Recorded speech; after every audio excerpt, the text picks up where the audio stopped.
3월 학력평가 고3 언어 문제 한번 보도록 하겠습니다.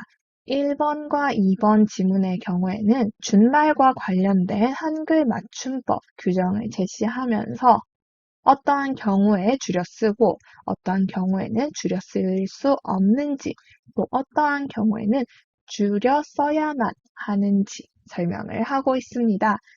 이러한 지문의 경우에는 특히 용언의 활용 이기 때문에 분석한 걸 보면 되게 복잡해 보이는데요. 우리가 실제로 볼 때에는 이러한 부분들 나중에 이해가지 않을 때 살펴본다 생각을 하고요. 조건에 해당하는 부분만 딱딱 표시를 해놓고 문제를 풀면서 생각을 하면 좋겠습니다. 준말 첫 번째 모음 어로 끝난 어간의 어미 똑같은 모음이 어울릴 적에는 준대로 적는다. 두 번째, 그때 어간 끝자음이 불규칙적으로 탈락하는 경우에는 어가 줄어들지 않는다. 왜냐? 원래 자음이 있었음이 고려되기 때문이다. 이렇게 얘기를 하고 있고요. 그 다음, 붙임의 규정을 들어서 또 어간 끝모음의 뒤에 어나 어시 어울릴 때에는 또 준대로 적는 것을 다룬다. 근데 이때는 반드시 준대로 적지 않아도 된다. 이렇게 얘기를 하고 있고요. 그와 관련해서 다시 모음이 줄어들어서 애가 된 경우에는 어가 결합하더라도 다시 줄어들지 않는다 얘기를 하고 있는데요. 여기 두 번째와 네 번째의 경우에는 약간 관련이 있다 이렇게 생각할 수도 있겠죠. 활용을 하는 과정에서 뭔가 변화가 있다거나 한다면 그걸 보여주기 위해서 우리가 줄여 쓰지 않는구나 하는 거 확인을 할 수 있고요. 그 다음 애 뒤에는 준대로 적을 수도 있고 원래 모습대로 적어진다 두 가지인 것도 우리가 잘 체크를 해 두어야 합니다. 그리고 나서 바로 1번을 풀 수가 있어요. 1번 윗글을 이해한 내용으로 적절하지 않은 것은 묻고 있고요. 1번 수를 세다의 어간에 어시 결합된 형태인 세웠다의 경우 준말인 셋따로 적어도 한글 맞춤법에 어긋나지 않는다 되어 있는데요. 일단 우리가 딱 봐도 적절하다 알 수 있지만 여기서는 선지 나누어서 또 하나씩 따져보도록 하겠습니다. 수를 세다의 어간에 어시 결합된 형태인지부터 살펴봐야겠죠. 우리 이러한 말들도 살짝 바꿔서 어간 대신에 어근을 넣는다던가 혹은 어미 대신에 접사 이런 것들 넣어서 오답 선지 충분히 만들 수 있기 때문에 확인을 할 필요가 있고요. 살펴보면 앞부분 적절하다. 그 다음 준말인 셋따로 적어도 한글 맞춤법에 어긋나지 않는다 되어 있는데요. 알고 있지만 그 이유 본문에서 찾을 수 있어야겠죠. 본문을 한번 살펴보면 여기 세 번째 내용과 관련이 있습니다. 지금 세다의 경우에는 어간 끝모음의 뒤에 어시 어울려 줄 적을 다루고 있고요. 이때에는 줄지 않은 원래 형태 그리고 줄어든 형태 둘 다 가능하다 얘기를 했기 때문에 1번은 적절한 선지가 되겠습니다. 그 다음 2번 선을 그어의 경우 COC 불규칙적으로 탈락되므로 그어로만 적고 그로 적으면 한글 맞춤법에 어긋난다 되어 있는데요. 선을 그어의 경우 시옷이 불규칙적으로 탈락되는가 생각을 해보면 긋다, 그어서, 그니, 긋는 이렇게 되어 있죠. 시옷 불규칙에 해당하는 거 우리가 머릿속에서 활용하면서 생각을 해볼 수가 있고요. 그 다음에 어가 결합했는데 이때 줄어든 형태로 적으면 안 되는가 한번 본문에서 확인을 해봤더니 어간 끝자음이 불규칙적으로 탈락되는 경우에는 원래 자음이 있었음이 고려되어 어가 줄어들지 않는다 이렇게 설명을 하고 있네요.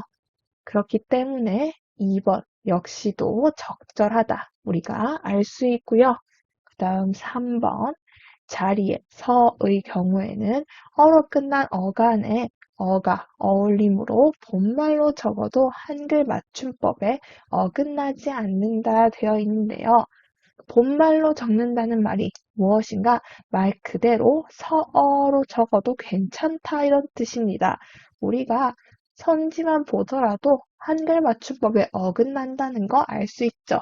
하지만 또 이유 한번 찾아보면요. 여기 34항에 따라서 우리가 본말로 적는 것이 아니라 준대로 적어야 한다는 것을 알 수가 있습니다. 그렇기 때문에 우리가 이 부분 내용을 고려하였을 때 3번이 적절하지 않다 하는 거 정답인 거 찾을 수가 있고요. 나머지도 계속 살펴보면요. 매듭을 매다의 어간에 어가 결합될 경우 매다의 애가 모음이 줄어든 형태가 아니므로 매로 적어도 한글 맞춤법에 어긋나지 않는다 이렇게 되어 있는데요. 체크해야 되는 거 이 부분이겠죠. 매다의 애가 모음이 줄어든 형태가 아니다. 매다의 매는 어간 자체로 하나의 형태소죠. 다시 나눌 수 없기 때문에 매로 적어도 한글 맞춤법에 어긋나지 않는다 하는 거 쉽게 알 수가 있습니다. 여기 34항의 부침 1을 고려하였을 때 준대로 적는 것을 다루고 있다 이렇게 얘기하고 있죠. 근데 반드시 준대로 적지 않아도 된다라고 했으니까 매로 적어도 되고 매어로 적어도 되는구나 하는 거 알 수 있습니다. 4번 적절하고요. 마지막 5번 책을 내었다, 벌금을 내었다의 경우 준말의 형태인 냈다로 적어도 한글 맞춤법에 어긋나지 않는다 되어 있는데요. 이 내다의 경우에도 아까 매다와 똑같습니다. 모음이 줄어든 형태가 아니고 여기 어간이 하나의 형태소죠. 그렇기 때문에 지금 1에 따라서 또 냈다로 적어도 되고 내었다로 적어도 된다는 걸 알 수가 있습니다. 근데 5번 같은 경우에는 좀 조심을 해야 하는 게 이 예문에 따라서 동음이요 존재할 수 있죠. 나의 사동접사 이가 결합해서 내다와 같이 사동사 만들 수 있습니다. 그 경우에는 준말의 형태이기 때문에 다시 한 번 더 줄여 쓸 수가 없어요. 그 경우에는 무조건 내었다와 같이 써야 합니다. 그러면 여기까지 우리가 모음만 가지고 지금 줄어드는 형태 얘기를 해봤고요. 이어지는 두 번째 단락에서는 어떠한 경우를 얘기하고 있는가? 모음이 줄어들고 자음만 남는 경우, 그 경우에 대해서 다루고 있습니다. 그런데 두 번째 단락에서는 기준이 조금 다르죠. 준말이 널리 쓰이고 본말이 잘 쓰이지 않는 경우 준말만을 표준어로 삼고 있으며 준말과 본말이 다 같이 쓰이면 둘 다 표준어가 될 수 있다 하는 걸 얘기를 하고 있습니다. 그 다음 좀 주목을 해봐야 하는 부분이 바로 여기인데요. 용언의 어간이 줄어든 일부 준말의 경우 준말이 표준어라고 하더라도 준말의 활용형에는 제한이 있을 수 있다 하는 점입니다. 이건 무슨 이야기냐 하면요. 예를 들어서 서두르다, 서둘다 같은 경우 서두르다, 서둘다 둘 다 쓸 수 있어요. 둘 다 맞는 표현인데요. 우리가 용언을 활용하는 과정에서는 본말을 쓸 수 있는 경우보다 준말을 쓸 수 있는 경우가 더 적다 하는 점입니다. 서둘다는 서둘고, 서둘지와 같이 자음어미와 결합하는 건 괜찮지만 모음어미와는 결합할 수 없다 하는 걸 이야기를 하고 있고요. 반대로 본말의 경우에는 그러한 제약이 없다 이렇게 설명을 하고 있어요. 그리고 이 내용을 가지고 지금 문제를 낸 게 바로 2번 문제입니다. 조건에 따라서 기역, 니은, 디귿, 리을 하나씩 확인을 해볼까요? 먼저 기역. 모음이 줄어들고 남은 자음을 앞 음절의 받침으로 적은 준말입니까? 묻고 있는데요. 여기 모음 이가 사라지고 지읒이 앞 음절 가의 종성이 된 경우죠. 그렇기 때문에 예라고 답변을 할 수 있겠고요. 그 다음 모음어미 어시 결합된 형태의 활용형이 표준어로 인정되지 않는 준말입니까? 이렇게 되어 있는데요. 우리가 여기서 실수를 하면 안 되는 게 자연스럽게 우리가 활용을 하다가 같고, 가저와 같이 이야기할 수 있어요. 그래서 된다 생각하기가 쉬운데요. 사실 같다의 갓에 모음어미 붙이려고 하면요. 바로 이렇게 해야겠죠. 갓어와 같이 써야 됩니다. 그런데 우리는 어떻게 하나요? 가저와 같이 쓰죠. 가저의 경우에는 우리가 거꾸로 분석을 해보면 사실 가지에다가 붙인 형태인 거 생각을 할 수 있어요. 가지의 활용형입니다. 그렇기 때문에 우리가 준말에 활용형이 인정되지 않고 있구나 하는 걸 헷갈리지 않고 잘 찾아야 돼요. 여기 같다는 예에 해당하기 때문에 기억 하나 찾았고요. 외다의 경우에는 우가 탈락해서 외라는 준말이 된 거죠. 그렇기 때문에 여기 아니오에 해당을 하는 경우가 되겠고요. 서둘다의 경우에는 지금 서두르다의 으 탈락하면서 리을이 두의 종성이 된 거 확인을 할 수 있습니다. 그 다음 똑같이 활용을 해보면요. 서둘어 안 되죠. 서두르다만 어가 결합할 수 있기 때문에 여기 디귿 들어간다는 거 알 수 있습니다. 마지막 리을 되다의 경우에도 한눈에 볼 수 있죠. 오와 이 모음들끼리 하나가 되어서 결합한 형태이기 때문에 여기서 바로 아니오에 넣을 수가 있고요. 그러면 정답은 1번이 되겠다. 다음 3번 문제까지 확인을 해보도록 할 텐데요. 3번 문제에 보기에 기억에서 디귿을 이해한 내용으로 적절한 것은 되어 있고요. 예문 제시한 다음에 이 예문들에 활용된 높임 방법, 높임 종류, 그리고 높임의 대상 묻고 있습니다. 본문 없더라도 우리가 충분히 이 예문들에서 바로 찾아낼 수 있는 수준이 되어야겠고요. 만약에 내가 분석을 하다가 헷갈리는 부분이 있다고 하면 본문을 참고하는 정도가 되어야겠죠. 기억에서 디귿 한번 바로 확인해 보도록 하겠습니다. 아들이 아버지에게 말하는 상황이고요. 그러면 기본적으로 청자 높임 사용되었구나 하는 거 알 수 있습니다. 청자인 아버지 높일 텐데요. 청자 높임은 종결 표현이나 높임의 보조사 요를 통해서 실현되죠. 여기 봤더니 요 끝에 붙은 거 확인을 할 수 있습니다. 높임의 보조사 요를 활용하여서 청자인 아버지를 높이고 있는 상대 높임이 사용되었다. 그 다음 할머니께 여쭈어 볼게요. 이렇게 얘기하고 있는데요. 할머니는 내가 물어보는 대상이죠. 객체에 해당하고요. 부사어입니다. 그 다음 할머니 뒤에 깨라는 높임의 부사격 조사 활용하고 있고요. 여쭈어 본다 이렇게 얘기하면서 여쭈다 라는 객체 높임의 특수 어휘 사용하고 있는 것도 확인할 수 있습니다. 깨와 여쭈는 객체, 문장의 부사어인 할머니를 높이기 위해서 쓰였구나. 다음 니은을 보면요. 점원이 손님에게 제가 손님께 가져다 드리겠습니다. 이렇게 얘기를 하고 있는데요. 손님 높이기 위해서 종결 표현 습니다. 격식체의 높임 표현 사용하고 있는 것 확인을 할 수 있죠. 그 다음 기억과 똑같죠. 동작의 객체, 도사어인 손님을 높이기 위해서 부사격 조사 께 사용을 하고 있습니다.